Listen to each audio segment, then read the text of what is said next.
പൗർണമി ദിവസം മേരി വീട്ടിലേക്ക് പോയി പ്രത്യേക മുറിയിൽ ഒളിച്ചിരിക്കും.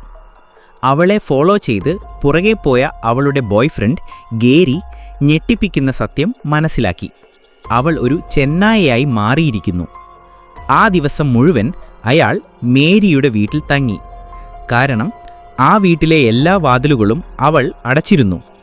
അവൾ പുറത്തുപോയി മറ്റുള്ളവരെ ഉപദ്രവിക്കാതിരിക്കാൻ സ്വയം ഒരുക്കിയ സംവിധാനം ആണിത്. രാവിലെ ആയപ്പോൾ അവൾ മനുഷ്യരൂപത്തിലേക്ക് മാറി. അവളെ കണ്ട് അയാൾ ഭയന്നു വിറച്ചു. അയാൾ എങ്ങനെയോ അവളിൽ നിന്ന് രക്ഷപ്പെട്ടു. പിന്നീടൊരിക്കൽ ഗേരിയും മകളും കാറിലിരിക്കുകയായിരുന്നു. ഗേരിയുടെ ഭാര്യ മുന്നേ മരിച്ചുപോയിരുന്നു.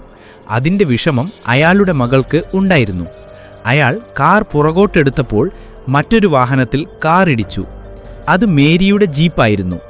അത് കണ്ട് ഭയന്ന അയാൾ തൻ്റെ കാർ മുന്നോട്ടെടുത്തപ്പോൾ മുന്നിലെ കട തകർത്താണ് കാർ നിന്നത്. ഗേരിയുടെ മകൾ എമ്മ കാറിൽ നിന്ന് ഇറങ്ങി മേരിയുടെ അടുത്തേക്ക് പോയി. അവൾക്ക് മേരിയെ ഇഷ്ടമായിരുന്നു. എമ്മ മേരിയെ ഡിന്നറിന് ക്ഷണിച്ചു.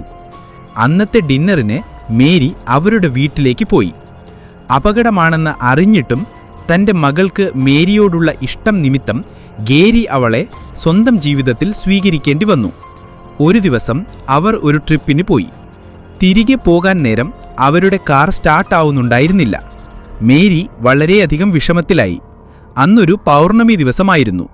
അവൾ എമ്മയെ വളരെയധികം സ്നേഹിച്ചിരുന്നു.